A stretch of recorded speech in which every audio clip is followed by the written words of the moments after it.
The wind howled across the empty plains that night, rattling the wooden shutters of the old ranch house. Inside, a single lamp flickered, casting weary shadows on the walls. Daniel Cooper sat beside the cradle, his broad shoulders slumped, his hat tossed carelessly on the floor.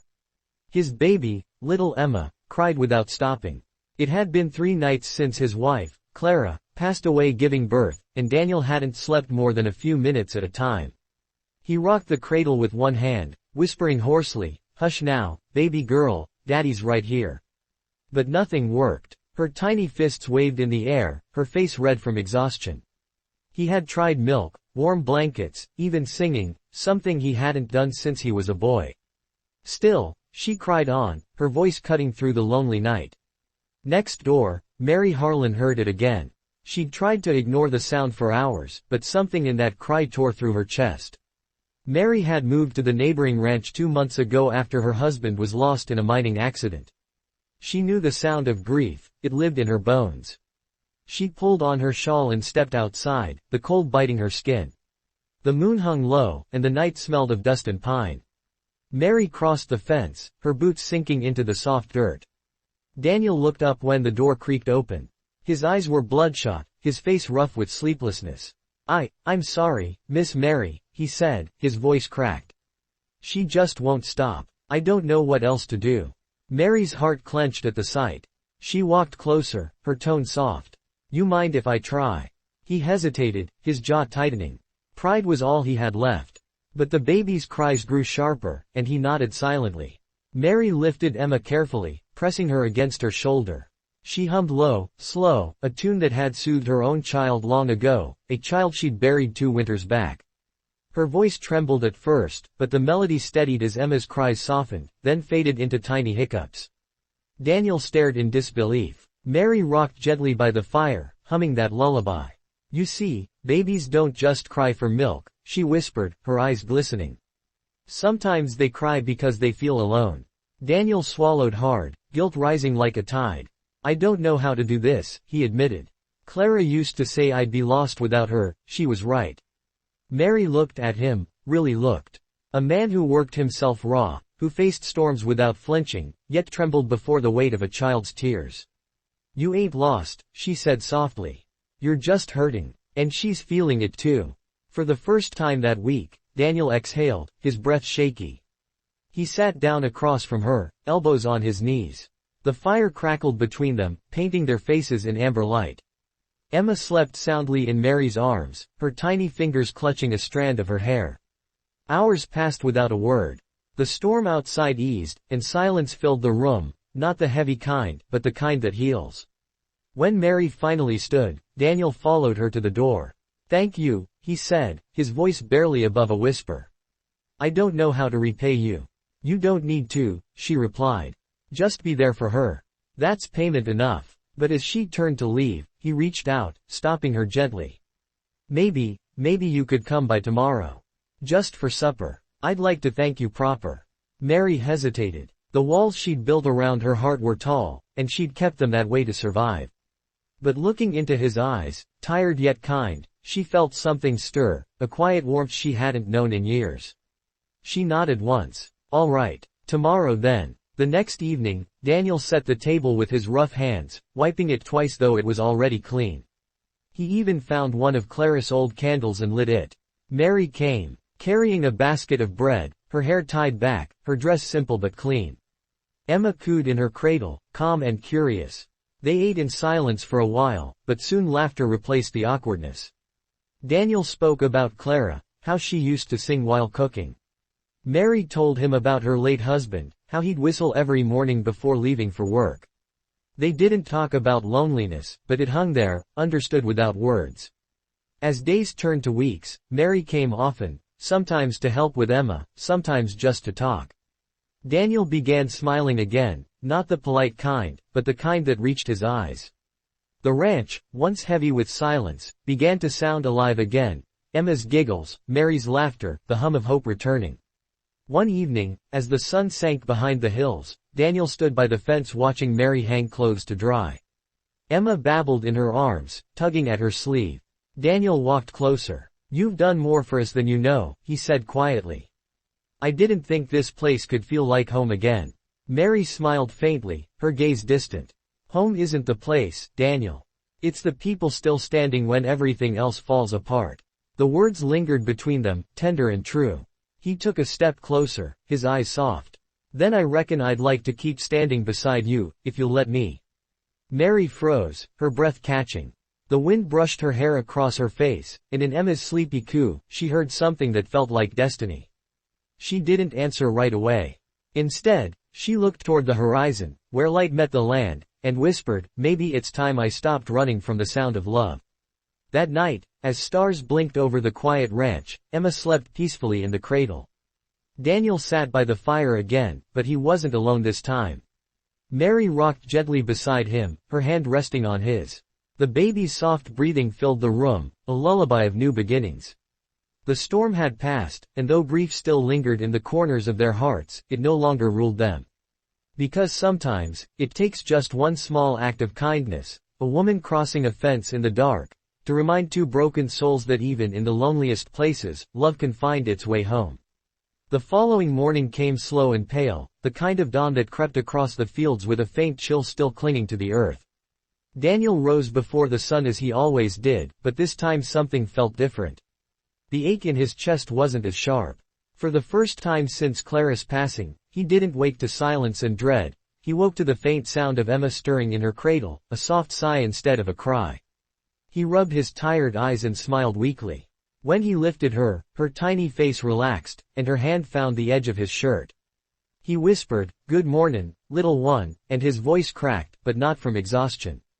It cracked because the sound of peace, of simple peace, was foreign to him now. He kissed her forehead, and for a moment, he could almost hear Clara's laughter echo through the walls. Mary came by just after sunrise. She carried a basket filled with biscuits and a small bottle of milk. Daniel saw her coming through the kitchen window, her shawl flapping in the breeze, her steps quick but careful. He opened the door before she even knocked. "You didn't have to bring that," he said softly, trying to mask the smile tugging at his lips. She looked down at the basket. "It's not much. I figured you might not have had time for breakfast." He stepped aside and gestured toward the table. "Then I reckon I'm glad you did."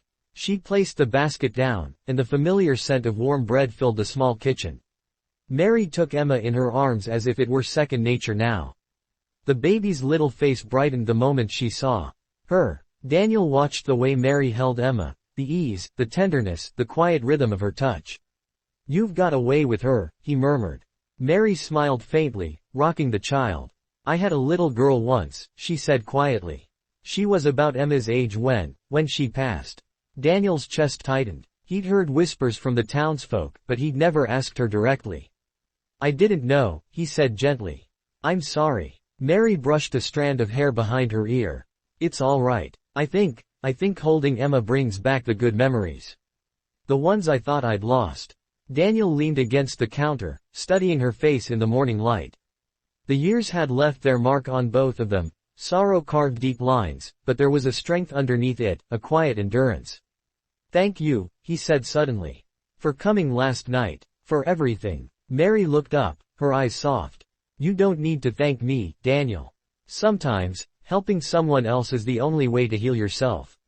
He nodded, unable to find the right words. Days turned to weeks, and before long, Mary's visits became part of their lives. She came every morning to help feed Emma, stayed through the afternoons when Daniel worked the fields, and sometimes lingered till evening, when the air turned cool and the sun painted the ranch in golden light. Daniel had always believed that work healed all wounds, that sweat and labor could drown sorrow. But lately, he found himself slowing down, listening to the quiet hum of life again. He'd catch Mary humming while she cooked, and without realizing, he'd hum along. Emma, now stronger and full of light, would laugh at the sound, her tiny hands clapping in delight. One afternoon, while fixing the fence near the barn, Daniel looked over to see Mary sitting on the porch with Emma on her lap. She was telling her stories, softly, like secrets shared between friends. He could barely hear the words, but he didn't need to. The sound of her voice alone seemed to chase away every trace of loneliness that had ever settled on that land. When he returned, sweat rolling down his neck, Mary stood to hand him a glass of water. Their hands brushed, and something small but certain sparked in that touch. "You're workin' too hard again," she teased lightly. He chuckled, wiping his brow. "It's the only thing I know how to do." Mary's gaze lingered on him, her eyes warm. "That's not true. You're learning how to be a father, Daniel. And that's harder work than any fence or field." He looked down, embarrassed yet grateful. "I don't reckon I'm very good at it." She shook her head. "You're better than you think. Emma smiles when she sees you, that's all the proof you need." For a moment, neither spoke. The only sound was the wind whispering through the grass. Then, Emma squealed, and they both laughed. It felt natural, easy. That evening, after Mary left, Daniel sat on the porch with Emma in his arms, watching the sunset fade to violet. He thought about Clara, about how much she'd love this view. He wondered what she'd think of Mary, of the warmth she'd brought back into their lives. He wanted to believe Clara would be grateful. The following Sunday, Daniel hitched up his wagon and drove into town with Mary and Emma. It was Emma's first trip to the general store, and she was the center of attention. The townsfolk, who had watched Daniel spiral into grief after Clara's death, were surprised to see him smiling again. "Didn't think we'd see you out here again, Cooper," the storekeeper said with a grin. Daniel tipped his hat. "Guess it was time I got back to the living." Mary stood beside him, blushing at the curious glances they received. Small towns talked, always had, but she didn't mind. There was something healing in the ordinary, the laughter, the company, the shared moments that made life worth waking up for. They bought flour, beans, and a few baby supplies Mary insisted Emma needed. On the way back, the wagon rattled over the dirt road while the baby slept peacefully between them. "You think folks are talking?" Daniel asked with a half-smile. Mary smirked. "Of course they are. People always do when they see someone smiling again. It reminds them of what they've lost." Daniel looked at her, admiration in his eyes. "You've got a way of saying things that makes sense of everything." She shrugged. "You spend enough nights alone, you start thinking too much." They reached the ranch just as the sun dipped low. The sky blazed orange, and the world felt softer somehow. Daniel helped Mary down from the wagon, his hand steadying her as she stepped onto the ground. For a moment, their eyes met, and neither looked away. The air between them changed. Mary quickly turned to check on Emma. "We should get her inside before it gets cold," she said, her voice a little too quick. Daniel nodded, understanding the unspoken. Some feelings didn't need words, they just waited, quietly, for the right time. Weeks passed. Winter crept in slowly, painting frost on the windows and silence over the land. But inside Daniel's home, there was warmth, fire in the hearth, laughter, the smell of bread. Emma took her first steps one afternoon, wobbling toward Mary before tumbling into her arms. Daniel had been fixing the roof but climbed down fast when he heard Mary's shout of joy.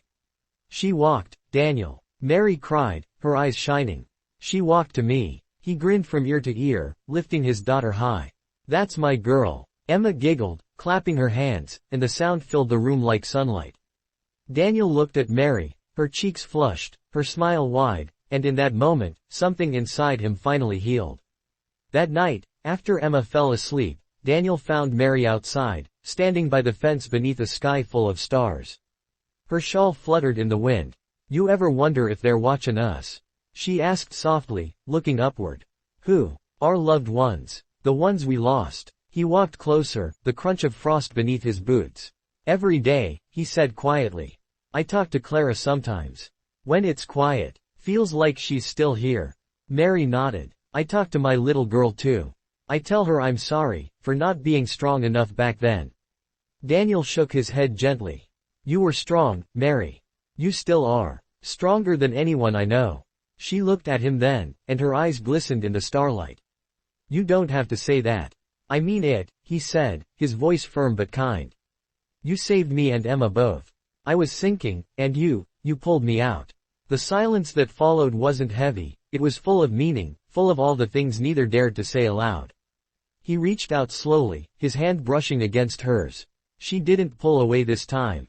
Instead, she intertwined her fingers with his, and for a long moment, they stood there, side by side, their grief no longer a cage but a bridge between them. The days that followed grew colder, but inside their hearts, something new was blooming. Daniel found excuses to keep Mary near, repairing her fence, bringing her wood for the fire, sharing meals. Each act was small, but each one built something steady, something real. One evening, Mary came with a pot of stew. Emma was learning to speak then, and her first real word, "Mama," came out clear as day while Mary fed her. Mary froze, spoon in midair, tears filling her eyes. "What did she say?" Daniel's voice trembled. "She called you, Mama." Mary looked down, overwhelmed. "I didn't mean for her to." He placed a hand on her shoulder. "It's all right," he said softly.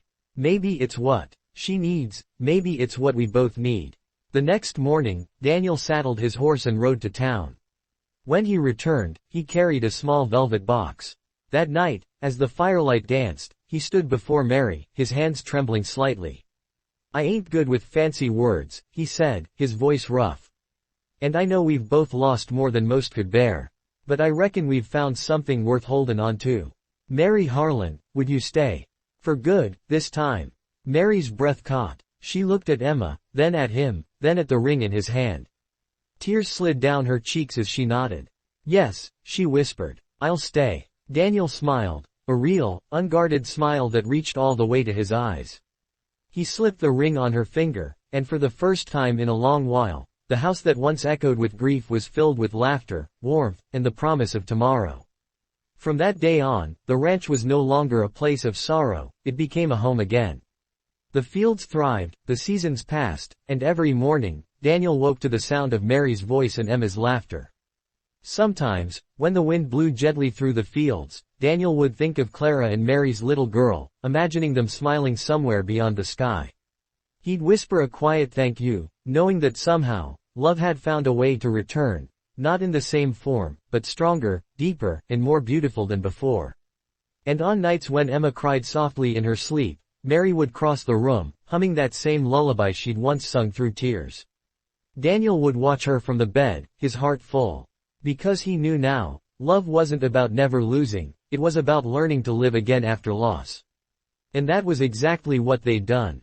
The years passed gently, the way time moves when hearts are at peace. The ranch that once stood as a silent monument to grief now hummed with life and laughter. Every sunrise felt like a gift, and every sunset a promise kept.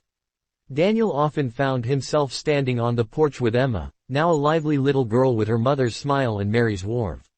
She would chase fireflies across the yard, her giggles filling the evening air while Mary watched from the doorway, her eyes soft and full of love. Daniel would glance at her and see not the woman who came to help him one desperate night, but the woman who had saved him in every way that mattered. She had turned sorrow into peace, loneliness into family. The memory of Clara no longer hurt the way it once had. It had softened into something tender, a reminder of how love can take new shapes and still be true. There were still nights when Daniel would sit alone under the stars, his hat tipped low, whispering a quiet prayer of gratitude. He would think of Clara, of how she had given him Emma, and of how Mary had taught him to live again. He had lost, yes, but in losing, he had learned what it meant to love beyond death, beyond fear, beyond the fences life builds around the heart. Mary found her healing in the same quiet ways. Every time Emma ran into her arms shouting, "Mama," a piece of her broken past mended. The child's laughter filled the cracks of an old wound that had never fully closed. She had once thought her heart could never open again, but Daniel's steady kindness and Emma's innocent trust had shown her otherwise. Love, she realized, didn't replace what was lost, it built something new alongside it, something just as sacred.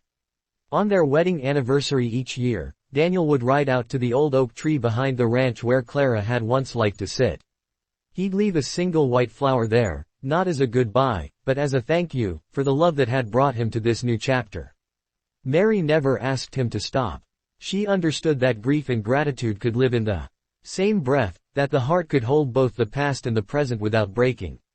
Emma grew up surrounded by stories, stories of the mother who gave her life and the woman who gave her love. She would listen, wide-eyed, as Daniel told her how a kind woman once crossed a fence on a cold, lonely night and changed everything. And though Emma was too young to understand the weight of it, she would always smile and say, "That's my mama." As the seasons turned and years folded quietly into one another, the ranch stood as a testament, not just to survival, but to rebirth. What began as loss had become a home. What began as tears had become laughter. And what began with a baby's cry on a stormy night had ended with the gentle rhythm of a family's heartbeat,